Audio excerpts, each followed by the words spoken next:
Schools across the province and around the world have been incorporating new technology into students' daily learning, and J.R. Robson High School in Vermilion is no different. The cloud system at J.R. Robson allows students to use a laptop to get notes, work on group assignments, and communicate with teachers from anywhere in real time. I have folders for every class I have, and all my LA stuff is on a work dashboard, so our teacher just forwards it there, and then we can do our work right on the computer, so everything's pretty much on computer now. We can even write our diplomas on the computer.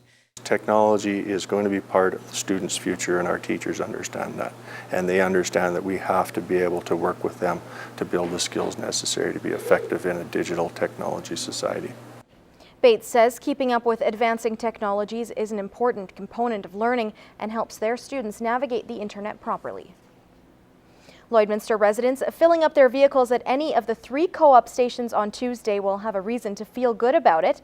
Fuel Good Day, an initiative launched by co-op gas stations across Western Canada, donates 5 cents from every litre of gas sold to deserving local organizations. We are hoping between our 3 gas bars that we've kind of set a target for ourselves of about a $6,000 donation to be divided equally amongst the Lloyd Public School Division and the Lloyd Catholic School Division. The choice to donate the money to both school boards in Lloydminster was made so it could have the widest impact. When you look across this area, we've got hundreds of kids, obviously thousands in that school division or both school divisions that could potentially use this money for their breakfast programs, and so for us it was a good fit. Fuel Good Day starts Tuesday at 5:30 a.m. and runs until 10 p.m. Hashtag Namaste Strong returns to the Border City Saturday, courtesy of the Lloydminster Sexual Assault and Information Centre, as well as numerous local partners. Several speakers and class instructors are on hand to help promote ways to cope with stressors and trauma. Some of the strategies that will be practiced and discussed include yoga, mindfulness, meditation, and nutrition. For people with any kind of stressors or trauma in their life to know that there's people that they can talk to or places that they can go to seek these services as well. This year's activities will have options for all ages, including a scavenger hunt during the 5-kilometer walk or run. If people don't want to do the run and walk, we also have a yoga class going on at that time. Now, the walk or run kicks off the day's events in Bud Miller Park at 10 a.m. Well, from the annual toy run and ride with the Harley's Owners Group to the Terry Fox Run, there are many opportunities to give back this weekend. Brian Lentz is filling in for Heather Klages and has more in this week's What's Happening.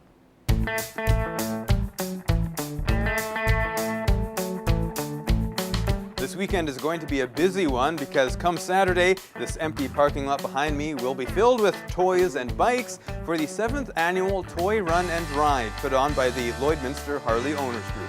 Everything kicks off at 9 o'clock at Denham Chrysler with a pancake breakfast. Registration for the ride starts at 10 o'clock with a $30 entry fee, and it all wraps up here at the Stockade with a banquet and cabaret. And while you're waiting for that banquet and cabaret to start, why not show your support for the Lloydminster Olive Tree as they celebrate the grand opening of their new location on the corner of 50th Street and 51st Ave. It's a whole family affair. There will be bouncy castles, there's a farmer's market. Just stop on by between 2 and 5 p.m. and show your support.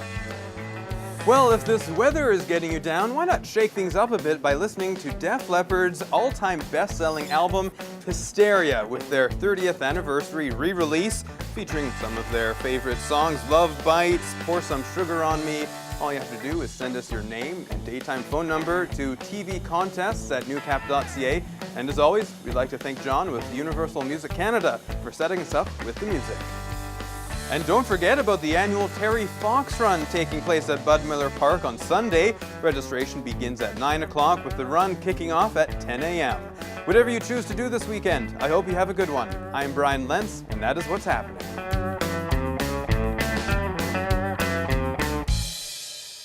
It's been 2 weeks since Gerry Ritz announced his retirement from politics on social media.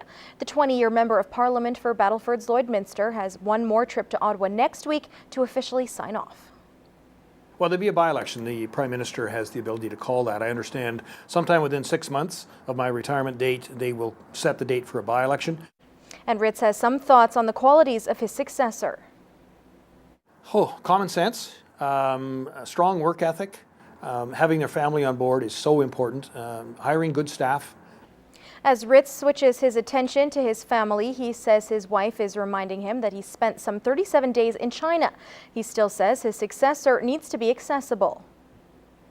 I was renewing the license on one of my trailers today as I came into town, and a farmer was there doing some work too. A little bit of rain, he wasn't working, and he came over and he chatted with me right away saying, why aren't they doing this, and how come we aren't moving forward on that? And I said, here's Ralph Goodale's phone number, give him a call. Ritz says he's thankful to the people of his riding for electing him to serve on 7 occasions. Newcap News will have more of his comments in the coming weeks. Well, club root is on the move in Saskatchewan. The soil-borne disease was first detected in District 9B, which includes Lloydminster, on August 28th. It's now moved further east to District 9A, which includes areas northeast of North Battleford, extending to Prince Albert. It's opportunity certainly for growers in the crop district 9A to be a little bit more vigilant in terms of scouting their fields for clubroot and starting to think about management practices of how they can either manage clubroot on their farm or things that they can do to stop the spread. Areas around Edmonton have been battling clubroot for several years. A Government of Alberta report on the economic impact shows greater economic loss in a 2-year canola rotation as compared to a 12-year rotation, which could vary from $16 to $76 per acre. Another concern is that growing areas in northwest Saskatchewan are at risk. Because it is transferred by soil, and we know that we have vehicles and equipment moving across Saskatchewan and across the borders, that it is possible that it could be moving.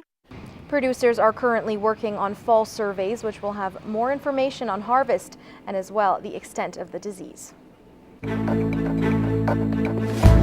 This is Newcap Sports.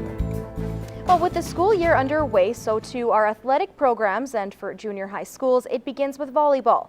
This weekend is the annual Border Battle Tournament, and today it was College Park's teams getting a rare chance to play in front of a big audience. Lance Phillips with more.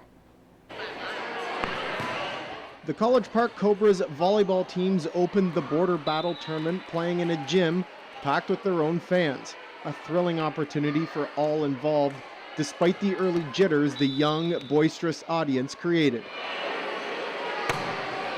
It's a bit nerve-wracking for the first game, but I mean, once you get out there, you just kind of forget about it and you just play. It's a lot of pressure. I mean, I don't want to let anyone down. I just want to do my best. I think it's more nerve-wracking for me than it is for them, because you're looking at the product of hours of practice, and in our case, a few minutes of practice, because we're right at the very, very beginning of our season. Allowing younger students an opportunity to watch and cheer for their older schoolmates creates not only an exciting environment, but a sense of camaraderie long after the tournament's over. What will happen over the next couple of weeks is as they're walking around the hallways, you'll see high fives and low fives happening. And even our grade 7 team, like our grade 7 team, as we start to progress through the season, they're going to say, well, I want to be in the floor with that guy. And it's going to give them motivation to work hard, to work towards being on our A team. And it's members of that A team that are carrying the right attitude, which sets an incredible example, one the school should be proud of. I think our team is capable of making a lot of really great serves and just staying positive. Like, there was no negativity on the court, and it was great. I just think our atmosphere is really good. Like point or no point, we just kind of kept going, shook it off. It is positivity that helps out the most. I mean, it just allows you to feel comfortable and play your best. And playing under those conditions will no doubt allow this team to reach its full potential. Our goal is not to win this tournament. Our goal is not to necessarily be really good this tournament. Every game and every practice is a stepping stone towards being competitive at districts at the end of October. And that's our big goal. Our big goal is to be competitive then. So it looks good for us. Lance Phillips, Newcap Sports, Lloydminster.